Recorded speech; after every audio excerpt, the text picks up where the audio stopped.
ici le pasteur Joel Spinks et bienvenue à l'émission Vie de foi.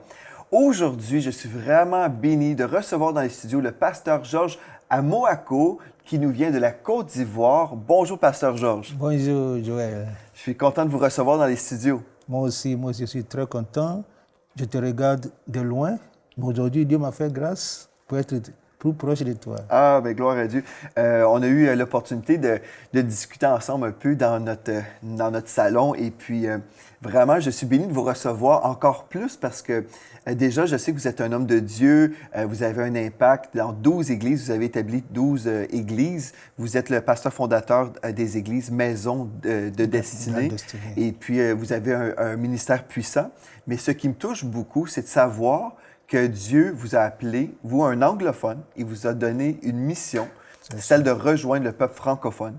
Et puis, comme vous savez, mon cœur, c'est de rejoindre le peuple francophone également. Tout à fait. Moi aussi, qui a eu un bagage anglophone où j'ai fait de la télévision dans le monde anglophone. Et aujourd'hui, on est là en train de servir Dieu pour la francophonie. Donc, je suis vraiment béni de connaître votre témoignage. Et puis, cette semaine, je veux vraiment vous exhorter, frères et sœurs à la maison. Je veux vraiment vous préparer à recevoir un miracle de la part de Dieu. Je crois vraiment que c'est une semaine de miracles. Pasteur Georges va nous apporter toutes sortes de témoignages, mais on va passer une semaine sur le thème des miracles et on va découvrir des principes vraiment importants parce que des fois, Pasteur Georges, dans notre vision des choses, on s'imagine, j'ai un problème, ensuite, j'ai besoin d'un miracle de la part de Dieu. Et vous allez nous partager plusieurs choses à ce niveau-là. Mais juste avant, j'aimerais ça, pour nos amis à la maison qui ne vous connaissent pas encore, pouvez-vous présenter un peu le ministère que vous avez en ce moment en Côte d'Ivoire? Merci beaucoup. Je suis le pasteur Georges Amoako et je suis marié et Dieu nous a bénis. Nous avons 4 enfants, 2 filles et 2 garçons. La première fille a 25 ans, la deuxième a 19 ans. Et le premier garçon a 16 ans et le dernier a 8 ans. Je suis le premier responsable de la Maison de la Destinée. La Maison de la Destinée se trouve en Côte d'Ivoire, à Abidjan même. Et Dieu nous a bénis. Nous avons des autres églises autour de nous. En dehors de l'église principale que moi-même je dirige, nous avons plusieurs églises. Non seulement en Côte d'Ivoire, et aussi hors du pays. Au Togo, nous avons une église. Nous avons 4 églises à Lomé. En France aussi, nous avons une église, à Paris même. Gloire à Dieu. Donc, vous êtes vraiment à l'œuvre et puis vous avez quitté le Ghana, un pays anglophone, pour répondre à l'appel de Dieu. Mais vous aviez un défi aussi.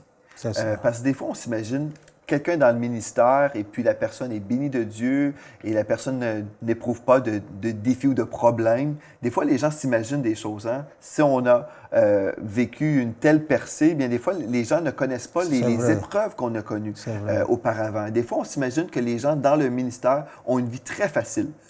Mais pour vous, vous avez eu un commencement assez difficile. Vous avez eu besoin d'un miracle dans votre vie. Et je crois que c'est important pour vous aujourd'hui. Partagez-moi comment vous avez reçu ce miracle de la part de Dieu et ce besoin que vous aviez premièrement.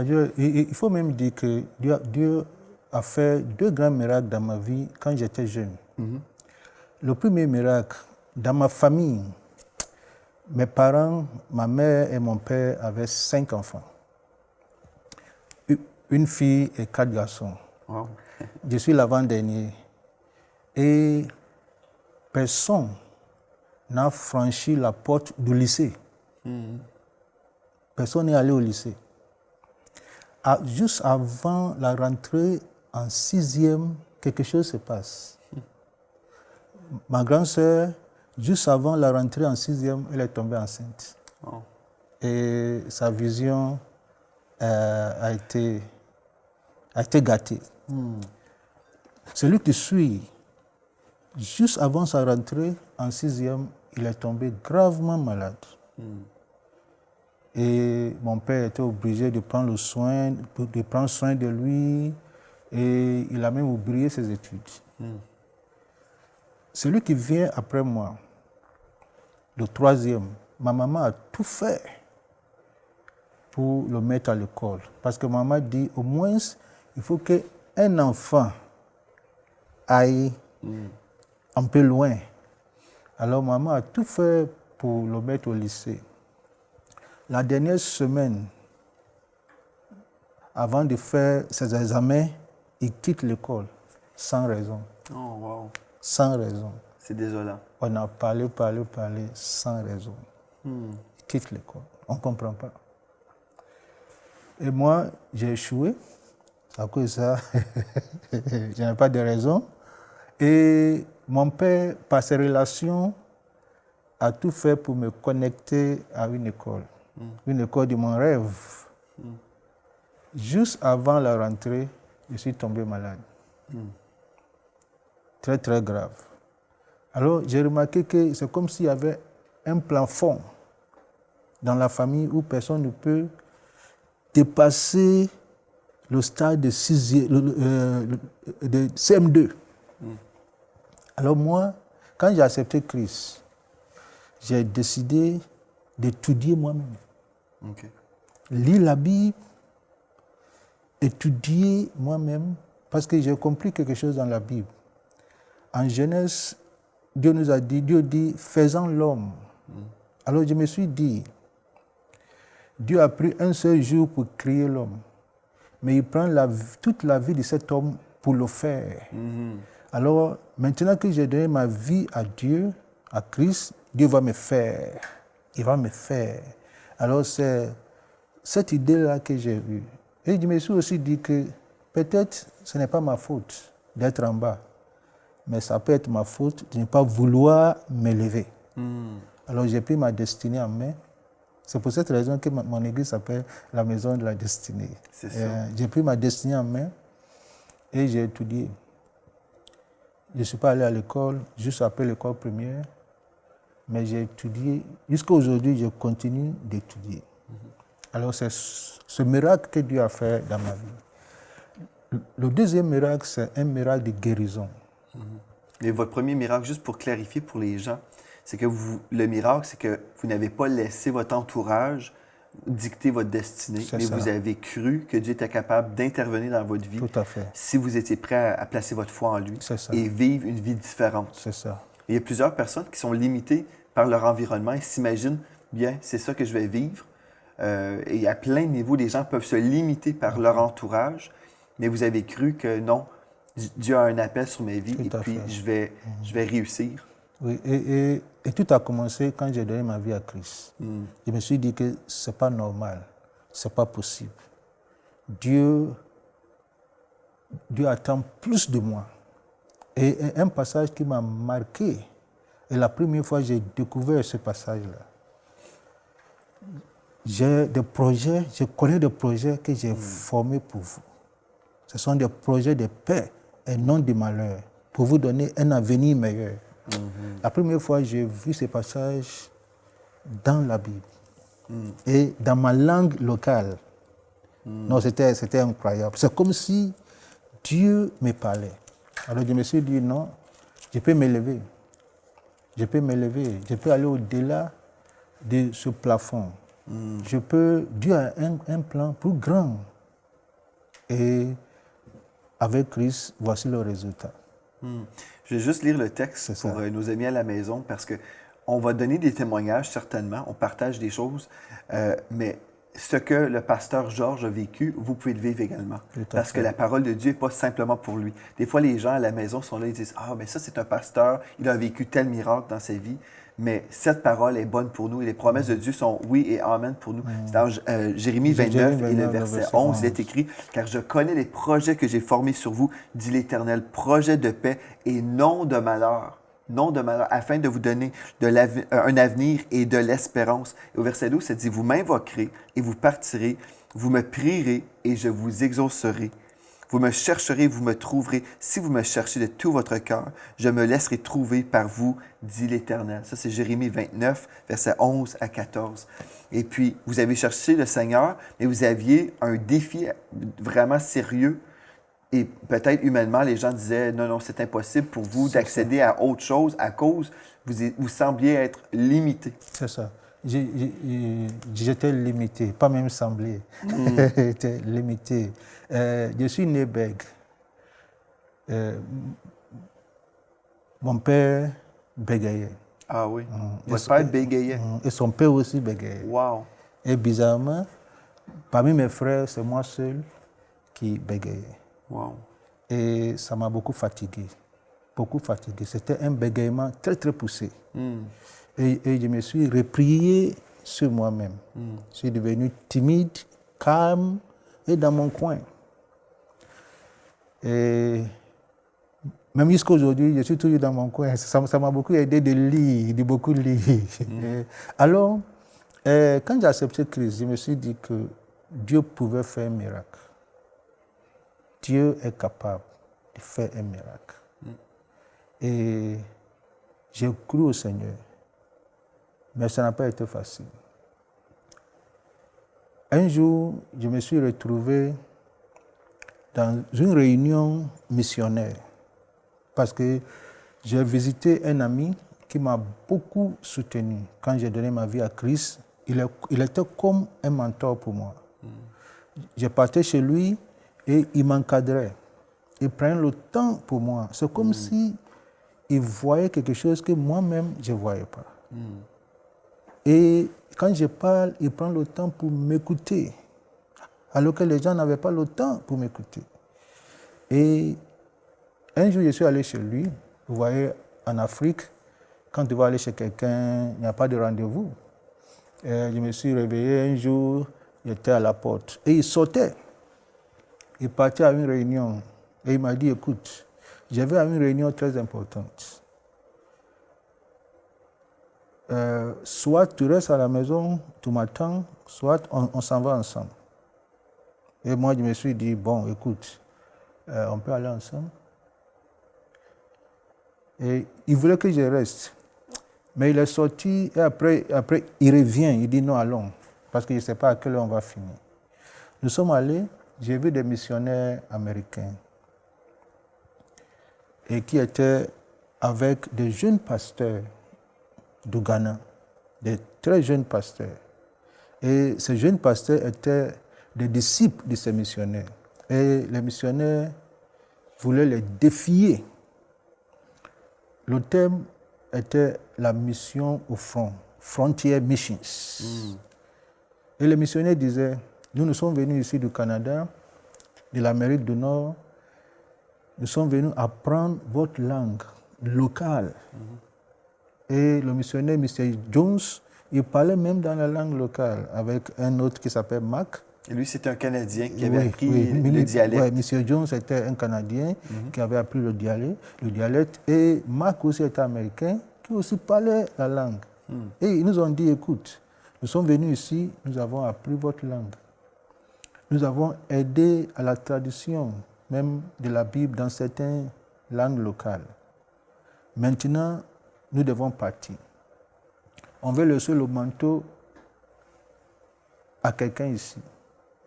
Mais le défi est que Dieu cherche quelqu'un parmi vous qui va apporter l'évangile dans les pays francophones voisins. Quand M. Jones a dit ça, j'ai regardé. Je me suis senti concerné dans mon esprit. Mais dans ma tête, je disais, ça c'est pas moi. Hein? Je n'étais pas pasteur. Je venais de donner ma vie à Christ. Vous aviez quel âge à l'époque? J'avais 17 ans à l'époque. Ça c'est 1980. J'avais 17 ans à l'époque. Et je disais que ça c'est pas pour moi. Je suis jeune. J'ai mon problème personnel. Je n'ai pas fait grandes études. Je ne parle même pas l'anglais. À plus forte raison, je vais apprendre le français et apporter le message dans les pays francophones. Ça, ce n'est pas moi. Et en plus, je n'étais pas convié. C'est ça, ce rendez-vous-là, c'était pour des pasteurs et vous étiez juste quelqu'un qui accompagnait. Tout à fait. Ouais. Je n'étais pas convié. Alors que je me posais ces 1000 questions. Le missionnaire s'est tourné dans notre direction et il a commencé à citer des hommes de Dieu depuis Abraham, leurs faiblesses, leurs handicaps. Et il disait, Moïse aussi bégayait. Quand il a dit cette phrase, c'est comme si mon esprit a saisi quelque chose. Quand il a dit aussi, pour moi, le mot aussi là, c'était pour moi. Alors, j'ai commencé à pleurer. J'ai regardé mon ami qui m'a invité et lui aussi me regardait et j'étais plus confus. Dites-moi, là, dans votre esprit, le pasteur est en train de parler, est en train de lancer la vision que vous, les hommes de Dieu au Ghana, vous devez rejoindre le peuple francophone. C'est spécial. C'est ça, c'est spécial. Ça vient de l'Amérique, mais ils viennent vous dire à vous, vous devez rejoindre le peuple C'est francophone. Ça. Vous ne parlez pratiquement pas l'anglais, vous dites? Non, je ne parlais même pas l'anglais. Je parlais un peu l'anglais parce que j'étais anglophone. Oui. Et pour parler anglais, il faut aller à l'école. Oui. Mais vous n'étiez pas vraiment instruit. C'est ça, pas vraiment Et puis là, dans votre esprit, vous ressentez vraiment l'appel de Dieu, le feu de Dieu. C'est ça. Mais dans votre cerveau, ça ne fonctionne pas. Parce que là, vous voyez les raisons pourquoi ça ne pourrait pas être vous. C'est ça. Pas du tout. Ça ne pouvait pas être moi. Ça dit, à l'époque, ça ne pouvait pas être moi. Et je me posais des questions. Une personne qui bégait, comment elle peut envoyer l'évangile dans un pays? Alors que quand je parle même là, ceux qui me comprenaient sont ceux qui sont plus proches de moi. Et ceux qui sont un peu loin de moi, ils ne me comprennent pas. Alors, mais comment je peux prendre un micro? Pour moi, c'était impossible, quasiment impossible. Mais dans mon esprit, c'est comme si Dieu disait, you are the one. You are the one. C'est toi. C'est toi. You are the one. C'est comme si Dieu me disait ça. Alors, après la réunion, j'étais confus. Je suis allé voir mon ami, il s'appelle Jesse, et lui-même, voici ce qu'il m'a dit. Quand le missionnaire parlait, je pensais à toi. J'ai dit, mais pourquoi? Toi, tu es bien placé, c'est un intellectuel, lui, il était 100% qualifié. Il dit non, que je pensais à toi. Il m'a envoyé chez le missionnaire canadien, Mr. Jones. Il a dit à Mr. Jones, voici l'homme que tu cherchais. Mr. Jones était très content. Parce qu'il pensait que j'étais dans l'équipe. Mais quand il a voulu échanger avec moi, il voulait savoir mon arrière-plan, où j'ai fréquenté l'école, ma manière de parler avec difficulté, terrible, ça l'a découragé. Donc, il avait prêché, Dieu peut prendre n'importe qui, même Moïse bégayait, mais là, quand c'était le temps d'être dans la foi, il y avait du mal. Il a même dit que Dieu utilise les choses folles de ce monde pour confondre. Alors, pour confondre les sages. Mais quand il m'a vu parler avec difficulté terrible, il était découragé. Mais il a prié pour moi, il a imposé la main, il a prié une prière très simple et banale. Mais pour moi, Dieu m'avait déjà parlé. Alors, c'est à partir de ce moment, Joël, que j'ai commencé à apprendre le français. OK. À 17 ans, vous avez commencé à apprendre le français. J'ai commencé à apprendre le français. Et pour apprendre le français au Ghana, dans un pays anglophone, c'est aussi difficile. J'imagine. C'est difficile. Parce qu'en classe, même en classe, là, c'est avec l'anglais, on t'enseigne le français. Alors, dès que tu sors, tu ne connais rien, sauf les petits grammaires. Mais à l'école, ce n'était pas facile aussi avec mon handicap. Ce n'était pas facile. Même quand je suis allé en Côte d'Ivoire, je prêchais avec l'interprète. Et c'était un peu plus facile de prêcher avec l'interprète que de prêcher en français. Parce que pour parler en français, il faut chercher les phrases dans ma tête. Oui, je comprends. Formuler les phrases en anglais. C'est ça, vous traduisez dans votre tête. Mon épouse Mathilde a fait ça quand on habitait en Alberta pendant 4 ans.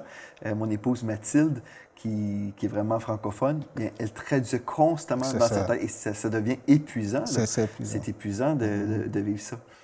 Et quand on fait étude biblique même, là, avant de pouvoir avoir ma phrase en français, on a quitté déjà le verset. On n'est plus dans le verset. Alors c'était difficile. Mais Un jour, il y avait une dame qui est venue me voir qui avait un problème intime. Dès qu'elle est venue me voir, j'ai appelé l'interprète. Et elle m'a dit, non, pasteur, mon problème, il est personnel. C'est intime. Même toi, j'ai prié avant de venir partager avec toi. Je ne veux pas quelqu'un. Et l'interprète est parti. Et la dame dit, aujourd'hui, il a tout à comprendre. Wow, c'est un décret de foi. Alors, elle a pris le temps pour m'expliquer. Elle a parlé un peu l'anglais aussi dedans. Bon, en fin de compte, j'ai compris l'idée. Et j'ai compris qu'effectivement, on n'avait pas besoin d'interprète. Parce que c'est très personnel. Quand on a prié, elle est partie. C'est comme si Dieu me disait, tu ne peux pas être ici en Côte d'Ivoire et prêcher en anglais. Et encore, je suis allé à QF. QF, c'est Centre universitaire d'études françaises. Centre universitaire d'études françaises à l'Université de Côte d'Ivoire, à Abidjan. Je suis allé là-bas et j'ai fait le français de manière scolaire, académique. Okay. Étant toujours pasteur. Et ça n'a pas été facile, mais j'étais combatif. Dieu m'a donné cette grâce-là. Quand je vais faire quelque chose, il faut y arriver. Alors, je suis allé à Kiev, apprendre le français encore, et j'ai commencé à prêcher en français. Quand je prêche en français, il y a beaucoup de foot. Oui. Il y a beaucoup de foot. Et j'ai des fidèles qui m'encouragent. J'ai aussi des fidèles qui disent non, il faut prêcher en anglais, c'est mieux. Si tu prêches en français, Abidjan ici, Abidjan aussi, nous sommes à la Riviera, un grand quartier où on parle bon français. Et il me dit que tu ne peux pas être à la Riviera pour parler comme ça. On ne peut pas inviter les gens dans l'église. Donc, non seulement vous avez un défi, parce qu'avant, vous aviez ce bégaiement, mais en plus, là, vous devez prêcher dans une autre langue. C'est ça. Et vous ne réussissez pas très, très bien à vous exprimer. C'est que c'est tout un défi, mais c'est surprenant. On pourrait se poser la question, mais pourquoi Dieu choisit des gens comme ça, qui ne sont pas qualifiés? C'est ça. Et dans mon cas, vous voyez, moi, j'ai toujours étudié en anglais. Toutes mes études ont été faites en anglais. Et puis Dieu m'appelle à travailler dans le monde francophone. Et on dirait, mais pourquoi Dieu? C'est ça. Pourquoi Dieu? Mais il me semble que les gens équipés selon la vision du monde, ce n'est pas nécessairement ce que Dieu recherche. C'est ça. Dieu a d'autres critères des fois. Et des fois, Dieu aime se glorifier dans des vaisseaux qui ont besoin de beaucoup de miracles. Tout à fait, exactement comme ça. Et je me suis dit que Dieu n'appelle pas les qualifiés, mais il qualifie ses appelés. C'est ça. Et c'est ça. Alors, comme je disais, un jour, j'ai prêché. Quand j'ai fini de prêcher, il y avait une sœur qui est venue avec une feuille, big rouge, toutes mes erreurs, toutes mes fautes. Wow. Dit pasteur, ça, on ne dit pas ça, ça, on ne dit pas ça, ça. Et tout était faute. Et je lui ai demandé, mais est-ce que tu as compris le message? Elle dit oui. Il dit, ok, c'est l'essentiel. Si tu as compris le message. Mais dites-moi comment vous avez vécu cette percée au niveau du bégaiement. Comment ça s'est produit? Il faut dire que je ne veux pas dire quand est-ce que Dieu m'a guéri, mais c'était graduel. C'est une guérison progressive. C'est une guérison progressive et graduelle. Ça diminuait au fur et à mesure. Mais vous étiez dans la foi pour ça. Vous priez. Qu'est-ce que vous faisiez? Ça veut dire que je croyais que si Dieu a appelé ce jeune-là, cet homme-là, pour prêcher, il va le guérir. Il va le guérir. Quand? Comment? Ça, c'est à son niveau. Moi, je dois faire ma part. Alors, je prêchais avec difficulté toujours. Je prêchais avec difficulté toujours. Mais bizarrement, les gens venaient à l'église. Les gens venaient à l'église. Je parlais avec difficulté toujours. Mais Dieu honore sa parole. Alors c'est de manière progressive. Même maintenant, quand je parle un peu avec un peu de difficulté. Mais c'est nettement mieux. Quand ma première fille aussi est née, elle faisait la même chose, les mêmes signes. Mais cette fois-ci, je connaissais mon autorité en Christ, autorité du croyant. J'ai pris l'autorité sur cet esprit de bégaiement et j'ai lié l'esprit et j'ai libéré la grâce de Dieu. Et j'ai dit au Seigneur, je ne peux pas souffrir. Ma fille ne peut pas souffrir comme moi j'ai fait. Et j'ai dit au Seigneur de délier sa langue. Automatiquement, c'est parti. Gloire à Dieu. Donc, il y a de l'espoir pour nos amis à la maison aujourd'hui. Vous connaissez le Dieu des miracles. Vous avez vécu un miracle.